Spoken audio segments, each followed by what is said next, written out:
안녕하세요. 가산세의 모든 것 5분 특강 임장환 세무사입니다.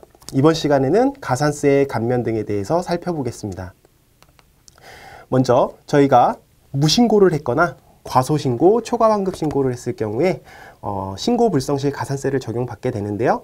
그리고 또한 납부하지 않았기 때문에 납부 불성실 가산세도 적용을 받는데요. 여기는 가산세 적용의 배제라고 해서 그러한 가산세가 배제되는 경우를 살펴볼 거예요.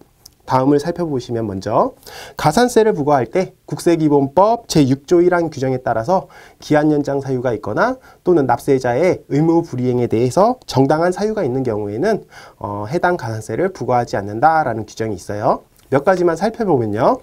먼저 첫 번째로 천재지변이 발생한 경우, 두 번째로 납세자가 화재, 전화, 기타 재해를 입거나 도난을 당한 때, 세 번째로 납세자 또는 그 동거 가족이 질병으로 위중하거나 상중인 때, 네 번째로 납세자가 그 사업에 심한 손해를 입거나 사업이 중대한 위기에 처한 때, 이 경우에는 납부의 경우만 가산세의 적용이 배제됨을 유의하셔야 됩니다.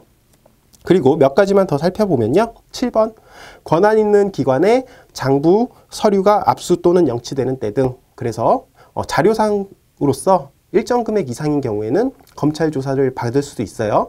이런 경우에 이제 각종 서류들을 압수 또는 영치되겠죠. 이런 것들 살펴보시면 되고요. 그리고 8번 마지막으로 살펴볼게요. 납세자의 형편, 그리고 경제적 사정 등 기한의 연장이 필요하다고 인정되는 경우로서 국세청장이 정하는 기준에 해당하는 경우, 이 경우도 4번과 마찬가지로 납부의 경우만 가산세 적용이 배제됩니다. 자, 이제 가산세의 감면을 살펴보도록 하겠습니다. 첫 번째로 수정신고한 경우예요. 그래서 수정신고한 경우는 어떻게 감면을 해줄 거냐라는 건데요. 일단 법정신고 기한이 지난 후 6개월 이내에 수정신고를 하는 경우에는 과소신고, 초과환급 가산세의 50%를 감면받을 수 있습니다. 두 번째로 6개월이 지나고 1년 이내에 수정신고를 하셨다라고 하면 20%를 적용받고요.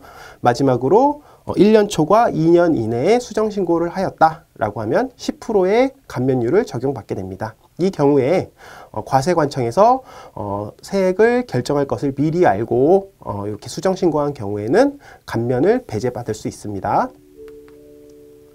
그리고 기한 후 신고를 살펴보겠습니다. 기한 후 신고는 신고를 하지 않았다가 뒤늦게 신고를 하는 경우로서 1개월 이내에 기한 후 신고를 했다라고 하면 무신고 가산세의 50%, 그리고 1개월 초과 6개월 이내에 기한 후 신고를 한 경우는 20%의 감면을 적용받을 수 있습니다. 마지막으로 가산세의 한도에 대해서 살펴볼 건데요. 다음 중 어느 하나에 해당하는 가산세에 대해서는 중소기업의 경우에는 5천만 원, 그리고 중소기업이 아닌 경우 1억 원을 한도로 가산세를 부과하게 됩니다. 다만 고의적으로 한 경우에는 그러하지 아니하는데요. 몇 가지 살펴보시면요.